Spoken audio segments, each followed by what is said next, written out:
Hello à tous, bon bah voilà, c'est Maxime Eras. Pour ceux qui me reconnaissent, j'ai participé au Prince et Princesse de l'amour 7 au tout début de l'émission, donc je suis resté là, je pense 4 épisodes, 3 épisodes, quelque chose comme ça. Donc voilà, pour ceux qui me reconnaissent, je suis le faux Mister M. Donc je suis Maxime Eras, je suis mannequin à Paris principalement, et voilà, je gagne ma vie autour de plusieurs business en ligne. Et je suis également photographe à mes heures perdues. Alors en tout, à peu près en même temps, j'ai été casté par 2 émissions, donc Les Princes de l'amour et par La Villa des Cœurs Brisés justement. Et du coup, la première qui m'a proposé de rejoindre l'émission, c'est Les Princes de l'amour, donc c'est pour ça que j'ai choisi celle-là en fait.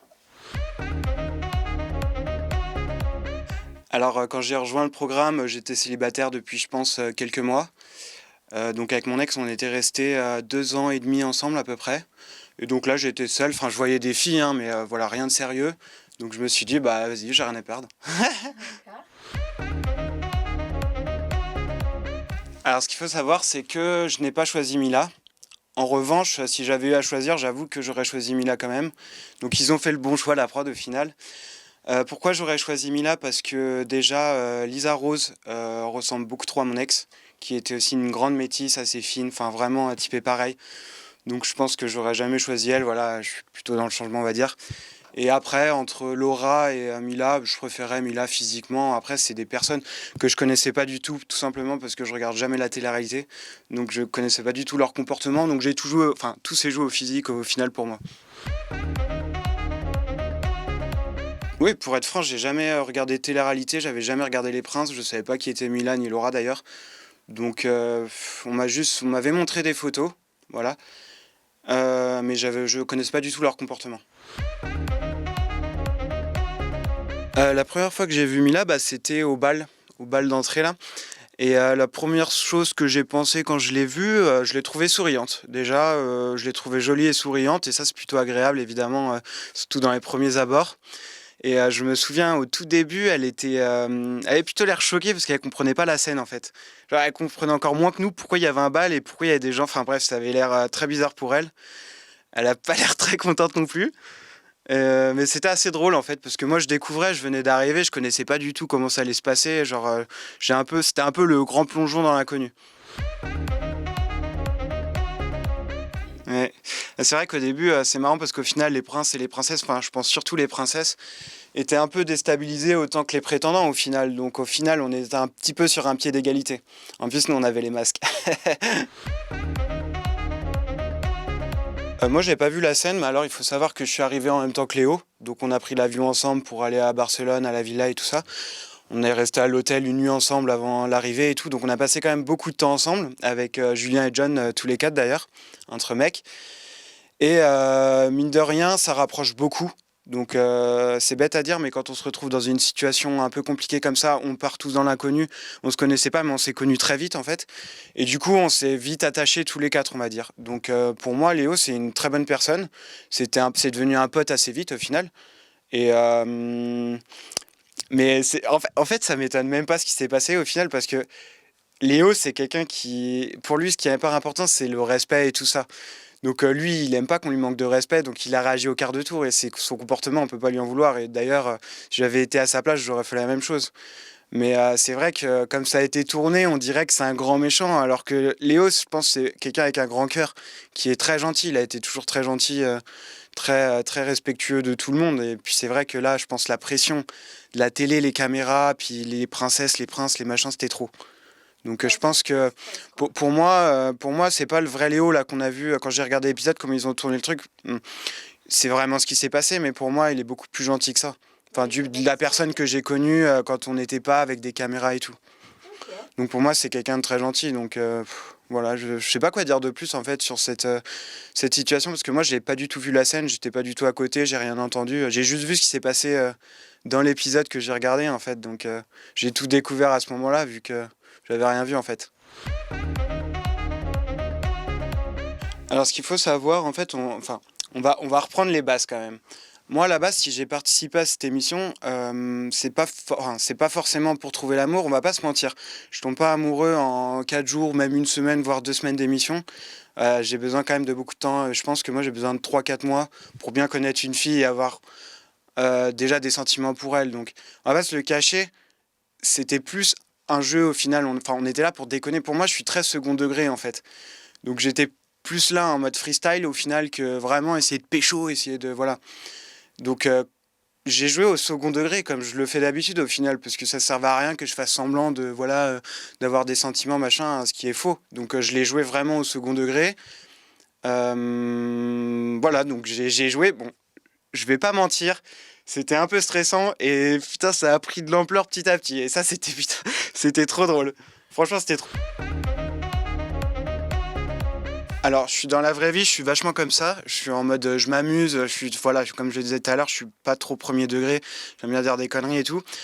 Mais je pense, enfin, si j'ai une copine et ça fait genre au moins 3 4 mois qu'on est ensemble, évidemment, je vais pas le faire, je vais jouer l'honnêteté. Mais là, on va pas se mentir, on est à la télé, c'est un jeu. Pour moi, les gens qui regardent ce genre d'émissions, ils sont là pour se détendre et pour rigoler. Ils sont pas que là pour voir des embrouilles et des machins. Donc, je pense qu'il y a un moment, il faut prendre les choses au second degré, il faut se marrer, quoi. Donc, enfin voilà, je me suis lancé et puis c'était drôle. Et puis au final, de ce que j'ai vu des retours, les gens l'ont pris au second degré. Et c'est ça qui est génial en fait. C'est que les gens, ils sont pas dit genre, ils sont pas dit ah c'est un connard parce que j'ai le droit de dire des gros mots. Oui, t'as le droit de dire des gros mots. Ils sont pas dit. Vas-y, je t'en prie. En fait, ce qui est génial, c'est que les gens, j'étais pas sûr. J'étais pas sûr de mon coup.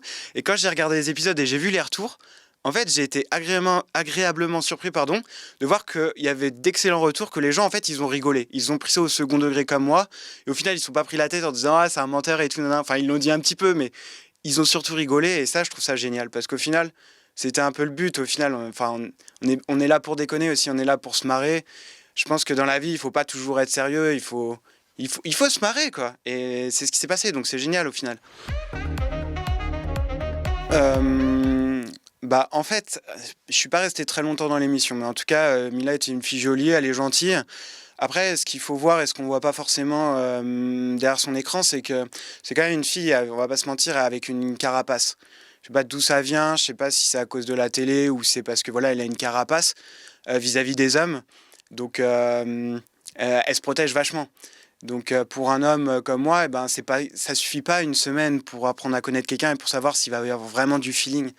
Après, moi, je l'aimais bien, mais là, je vais pas mentir, elle est jolie, elle est gentille. S'il y avait eu plus de temps, peut-être, je sais pas. Franchement, je peux pas dire. Pour moi, clairement, le mytho n'est pas passé, hein. De toute façon, je pense qu'aucune fille aurait kiffé ça. Et après, c'est le jeu, voilà. On joue, on perd, c'est la vie.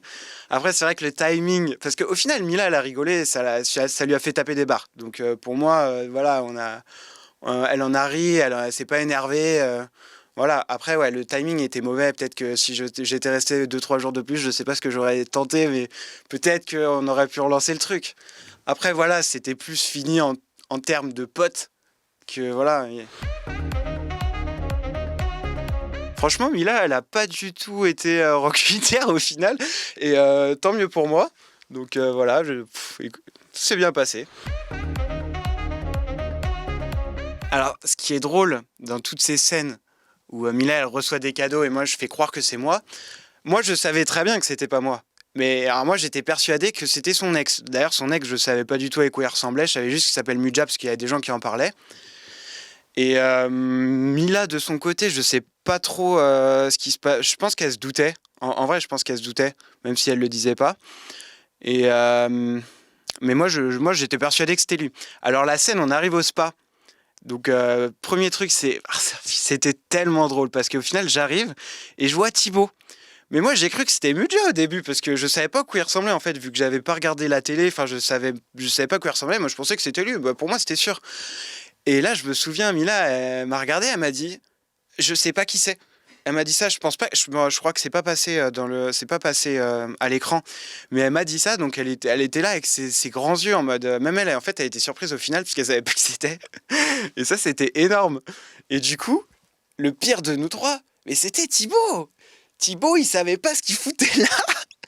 Tu- C'est ce qu'on m'a dit d'aller C'était faire. génial. Il y avait 3 coupes de champagne, Mais- j'ai pas compris. Mais oui, mais la scène, c'était hilarant parce que c'était hyper stressant, mais c'était hilarant parce que vraiment c'était un gros bull. Franchement, c'était un gros bull. C'était trop drôle. Enfin, sur le coup, c'était borderline. Hein, c'était. Bah après, quand on y repense, voilà, c'était drôle. Franchement, ouais, j'ai été chanceux. Après, ce qui est intéressant, c'est qu'il y a toujours les ITV enfin les interviews pour voilà dire ce qui se passe dans ta tête. Et bah la vérité, c'est que quand dans ta tête ça se passe très bien et que t'expliques aux gens le pourquoi du comment, bah il y a pas de souci. Les gens ils vont comprendre ce qui s'est passé dans ta tête. Et puis c'est quelque chose de très humain. Je veux dire que cette situation, ça peut arriver à absolument n'importe qui. Sauf que moi j'ai la chance d'en parler. Alors que dans la vraie vie, les gens n'ont pas forcément la chance d'en parler. Et c'est ça qui est drôle au final. Alors à la base, il faut savoir que quand j'ai tourné les scènes, je réfléchissais pas trop parce que quand on est en tournage comme ça, on n'a pas trop le temps de réfléchir à ce qu'on fait ou quoi. Et c'est un peu le propre de la télé-réalité, c'est-à-dire qu'on n'a pas le temps de calculer à l'avance comment on va se comporter, les phrases qu'on va dire. C'est vraiment du freestyle, c'est de l'impro, c'est tout ça. Même les comportements et tout, on peut rien vraiment prévoir. En revanche, 2 semaines après l'émission, là, on réfléchit à tout ce qui vient de se passer, on commence à prendre du recul, et là, on se dit où? Mais on se dit franchement, oh là, j'ai fait de la merde, oh là, j'ai bien joué et tout.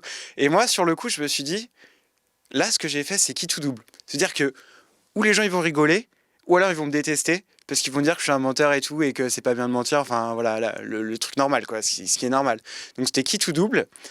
Et voilà, donc les semaines sont passées jusqu'à ce que l'émission sorte. Alors moi, quand l'émission est sortie, j'étais à Singapour avec un pote. On avait 7 ou 8 heures de décalage. Donc l'émission, quand elle sortait, elle était 4 heures du match, je crois, un truc comme ça. Donc en fait, je m'endormais et je regardais en replay le lendemain. Et les premiers retours, mais en fait, ils ont été excellents parce que en fait, j'avais peur que les gens le prennent mal, alors que pas du tout en fait. Parce que quand on regardait par exemple sur un réseau social comme Twitter, où il y a plein de haters, en fait, les gens tweetaient. Donc j'allais checker, je mettais le hashtag LPDLA7 avec Maxime, et les gens mettaient que des trucs du genre mais ce mec, c'est un baiser, il est énorme, c'est trop drôle, heureusement qu'il est là pour foutre le bordel, quoi. Et la plupart des gens avaient cette réaction-là. Donc au final, c'est super bien passé. Donc j'avais un petit peu peur que ça passe pas, mais en fait, franchement, bon, il y a eu quelques haters, il y en a toujours, mais ça, je m'en fiche un petit peu de ce que pensent les gens de moi là-dessus. Je fais un peu, enfin, moi, je vis pour moi, donc ça, c'est pas très grave. Mais en tout cas, il y a eu de très bons retours. Au final, c'était drôle, quoi. Ouais, j'avais un peu peur que ce soit Mujdat, parce que comme ils se connaissent, ils ont déjà vécu des trucs ensemble. Bah, je vais dire, il y a un moment, moi, j'ai rien fait à part faire de la merde. Donc évidemment, je faisais pas le poids. Mais bon, après, je pense qu'à partir au moment où j'en étais arrivé, en fait, c'était plus grave. Je pouvais aller de l'avant et m'amuser et puis voilà, continuer dans ma lancée, dans mon délire. En fait, je sais pas du tout ce qui aurait pu se passer. J'ai appris ouais, qu'elle était repartie avec son ex après l'émission, parce qu'il y a eu des fuites comme d'habitude et parce que voilà, je connaissais du coup les prétendants avec qui j'avais encore contact, donc ils me l'avaient dit, donc de toute façon j'étais au courant. Après ça m'a pas choqué en vrai parce que enfin, je m'en doutais un peu et je pense que j'étais pas le seul. Euh, Parce qu'il y avait déjà des gens qui en parlaient pendant le tournage. Après, moi, ça me dérange pas du tout, en fait. Je trouve ça, enfin, c'est très bien si elle repart avec un mec avec qui elle a déjà. Vaut mieux qu'elle reparte avec un mec qu'elle connaît bien ou c'est parce que elle va pas partir avec un mec qu'elle connaît depuis une semaine. Je veux dire, il y a un moment, c'est ridicule. On ne tombe pas amoureux en une semaine. Après, on peut se revoir plus tard à l'extérieur, mais pour moi, si elle repartait pas avec ce mec, avec son ex, bah, elle repartait avec personne. Enfin, je veux dire, il y a un moment, faut être réaliste dans la vie. Moi personnellement, j'avais pas forcément envie de revenir après pour une princesse ou pour une autre parce qu'il n'y a pas eu forcément d'accroche. En revanche, il y en a une petite nouvelle après qui arrivait, mais moi j'étais pas là, j'étais plus là, je l'ai pas connue, mais Ilona, j'aimais bien son genre, voilà. Une fille qui te plaît quand même. Ça c'est ouais, c'est mon genre de fille aussi. Mais après voilà, derrière un écran, faut voir en vrai, hein, comme d'habitude. Alors moi, mes coups de cœur dans l'aventure, en fait, c'est tous les prétendants et prétendantes avec qui je suis arrivé, donc avec qui on a passé du temps au début, par exemple Léo. Donc il y avait Viviana, il y avait Kaina, Emma, Julien, John. C'est vraiment les personnes avec qui je suis arrivé où au final euh, on s'est quand même rapproché assez vite, on va pas se le cacher. Donc eux c'était un peu mon socle stable, des gens que j'aimais bien et à qui je pouvais me confier. Après, dans ces personnes-là, la personne à qui je me suis plus confié, c'est Julien. Je pense que ça se voit. De toute façon, on a passé beaucoup de temps ensemble, on était dans la même chambre. Et souvent, le soir, on avait l'habitude de faire des débriefs. Tous les soirs, en fait, on se retrouvait tous les deux, on se foutait sur un lit, on se racontait tous les détails de la journée. Et puis, enfin voilà. D'ailleurs, c'est des scènes qui ont été tournées aussi, qui sont jamais passées à la télé. Ce qui est dommage, là, on était super déçus parce que toutes ces scènes, voilà, elles sont restées dans l'oubli. Après, c'est pas très grave, c'était pas forcément hyper important, mais voilà, c'est des choses qu'on voit pas forcément à la télé et qui se passent vraiment pendant l'aventure et qui rapprochent les gens et on s'en rend pas compte en fait. Moi, ce que je retiendrai le plus de cette émission, c'est vraiment notre comportement en fait pendant le tournage. En fait, il se passe beaucoup de choses. On dirait pas comme ça, mais parce qu'il y a beaucoup de scènes qui sont pas montrées à la télé, mais il se passe énormément de choses. Et en fait, il faut savoir que quand on connaît pas, on débarque dans la télé-réalité, quand on n'en a jamais fait, on découvre. Et en fait, on n'est pas prêt au début. On va pas se le cacher. Et le comportement, il fait yo-yo. Il fait yo-yo, des fois t'es heureux, des fois t'es pas heureux parce que t'as pas aimé toute ta prestation ou t'as pas aimé ce qui s'est passé chez quelqu'un. Et du coup, ça passe super vite. Et, euh, et il se passe plein de trucs dans ta tête. Et c'est dur de trier toutes ces informations. Enfin, c'est assez atypique. Ça fait vachement sortir de sa zone de confort. Et rien que pour ça, c'est une putain d'expérience. Alors, comment je résume ça? Alors, déjà, de base, clairement, c'est pas des vacances. Contrairement à ce qu'on peut penser, c'est du tournage, c'est du travail, c'est un vrai métier. On dirait pas comme ça, mais je le dis surtout pour les gens qui font ça tous les jours. Et par exemple, Mila ou par exemple les princes et princesses, c'est leur métier aujourd'hui. Et c'est quand même hyper difficile, on va pas se le cacher. Parce qu'il se passe plein de trucs, parce que ça fait marcher les émotions, parce que il faut être tout le temps présent, il faut faire attention à ce qu'on dit, il faut contrôler son image. Moi, c'est des choses, on dirait pas comme ça, mais c'est quand même dur. Et ça, c'est quelque chose qu'on apprend que en faisant de la télé-réalité. Et ça, c'est sûr. Après, voilà, le bilan en gros de cette première télé-réalité, c'est que ça a été une excellente expérience pour moi. Ça m'a appris énormément de choses. Ça m'a appris à mieux me connaître, même moi, à mieux me connaître. Et ça, c'est quand même énorme. Donc, je regrette absolument rien. Après, j'avoue que quand j'ai regardé l'émission, de l'extérieur, c'était extraordinaire de voir toutes mes mimiques, de voir le timbre de ma voix, mes expressions de visage. C'est des choses, voilà, je suis mannequin, je les connais en photo, mais quand on fait de la photo, on pose énormément. Alors qu'en vidéo, quand on a des caméras autour de soi qui te filment sous tous les angles H24, il y a un moment, on fait plus attention à nos têtes, on fait plus attention à ce qu'on dit, on fait plus attention à nos gestes, on est complètement naturel. Et cette personne naturelle qu'on voit derrière la télé, c'est juste énorme parce que, en fait, on se redécouvre. Et c'est génial. Donc pour moi, enfin, voilà, ça m'a appris aussi à me voir d'un point de vue extérieur. J'ai vu chez moi des expressions, par exemple, quand j'étais gêné. J'ai vu ma tête, mes yeux, comme ça, grands ouverts, et c'est juste... Oh, ça fait trop bizarre, ça donne une espèce de sensation où on se découvre en fait. C'est vraiment des expressions, des tics où on ressentait quelque chose de fort.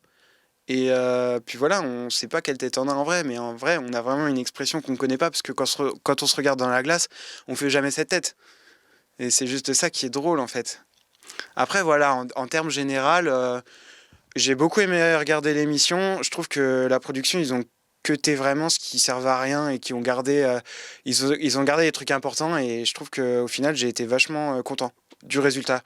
J'étais pas, franchement, j'ai beaucoup douté avant la sortie de l'émission. Et au final, j'étais vraiment content. J'étais vraiment content de ce qu'ils ont fait, la prod, enfin au montage et tout, de ce qu'ils ont gardé, de comment ils ont tourné les trucs. Après, on va pas se le cacher, hein, ils ont switché quelques trucs, ils ont coupé des trucs qui transforment quelquefois. Par exemple, dans le premier épisode, pendant le bal, où je dis que j'aime les femmes fortes, et on voit Mila réagir. Et en fait, ce que j'ai dit, c'est que j'aime les femmes fortes psychologiquement. Et du coup, ça change toute la forme du truc. Contexte, Et oui, hors contexte, on se rend compte que Mais en fait, quand j'ai vu ça, j'étais mort de rire. J'étais mort de rire parce que ce qu'ils ont fait, la prod, c'est génial. C'est génial ce qu'ils ont fait parce qu'ils ont rendu, enfin, ils ont coupé un truc pas intéressant, ils l'ont rendu drôle. Même si, voilà, ils ont un peu contourné. Je trouve ça drôle. Je trouve ça énorme. Et c'est ça qui est bon en fait. Alors oui, le bilan est positif. Alors, est-ce que je voudrais refaire de la télé-réalité? Je sais pas. Enfin, j'avoue que j'aimerais bien, mais en ce moment, je suis en train de travailler mon image en termes de mannequin avec un nouvel agent avec qui je travaille. Et donc, potentiellement, je peux en refaire, mais ça dépend vraiment de ce qu'on me propose. Et disons que voilà, je suis en train de retravailler une certaine image et que je peux pas faire n'importe quoi non plus. Après, il faut aussi savoir que je suis en couple maintenant. Depuis, enfin, c'est arrivé un peu après l'émission. Voilà. Donc je peux pas non plus retourner forcément dans des émissions où je suis censé draguer quelqu'un. Je vais pas mentir. Après, peut-être une émission de couple avec la personne avec qui je suis actuellement.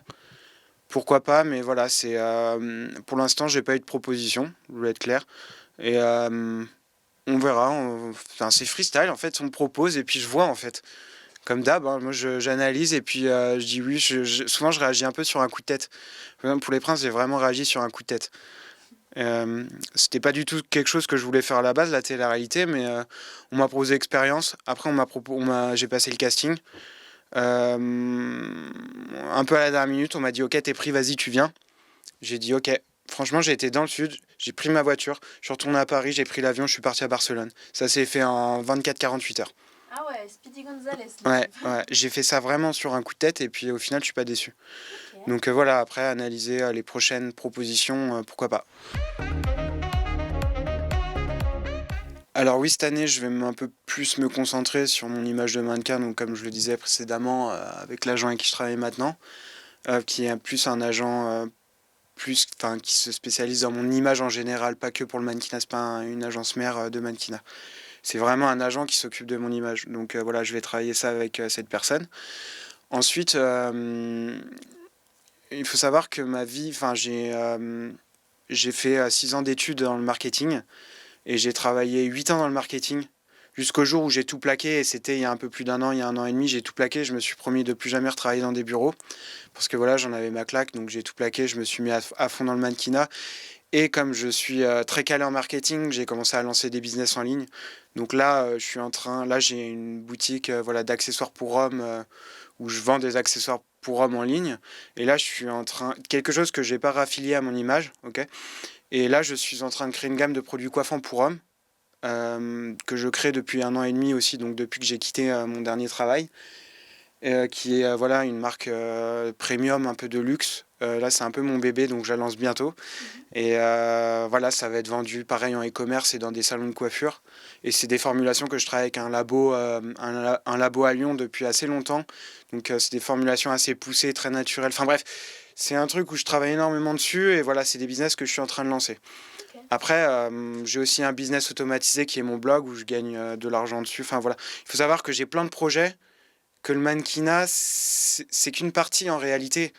C'est qu'une partie de tous mes projets. Et la télé-réalité, c'est pareil. La télé-réalité, on peut le prendre comme une continuité de mon profil de marketeur. C'est vraiment du personal branding au final. J'étais sûr que ça allait être toi, Julien. Petit coquinou.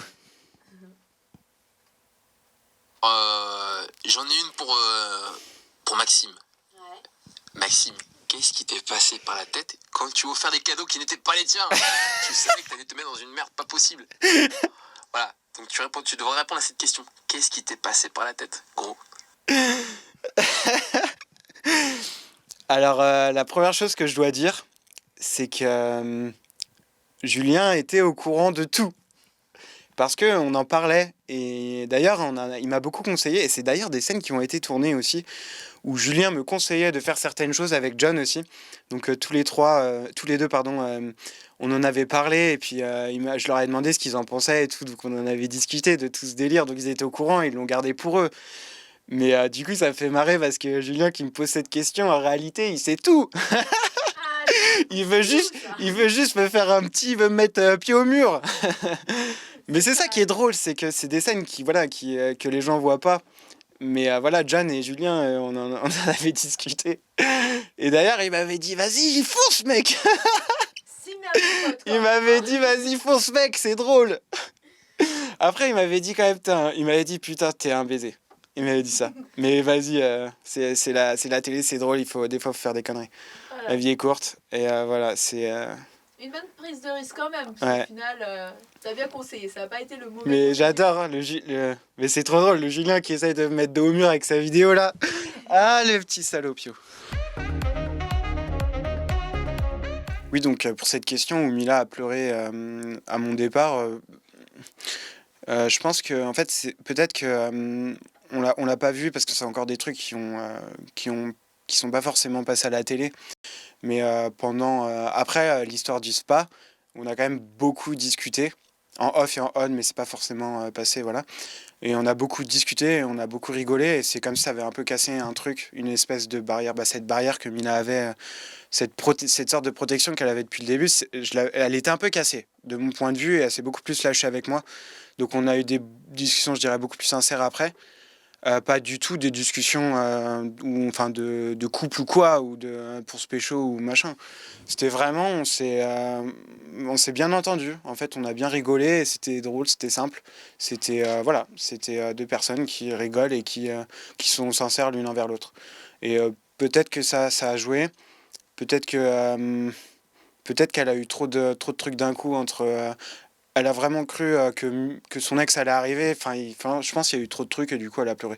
Après, voilà, j'étais pas dans sa tête. Je sais pas. Et puis elle est peut-être sensible. Je sais pas. On sent que je sais pas trop de quoi je parle, mais franchement, je sais pas trop. Mais voilà, c'est mon point de vue en tout cas. Alors voilà, donc je suis en couple actuellement avec une mannequin qui s'appelle Marie Leroy. Et en fait, on se connaissait avant l'émission, donc on se voyait déjà et il y avait déjà un truc entre nous, on va pas se le cacher. Après, j'ai fait l'émission parce que déjà, Marie habite vers Genève et moi j'habite à Paris, donc on n'habitait pas à côté, donc voilà, il n'y avait pas trop... Enfin, c'était compliqué.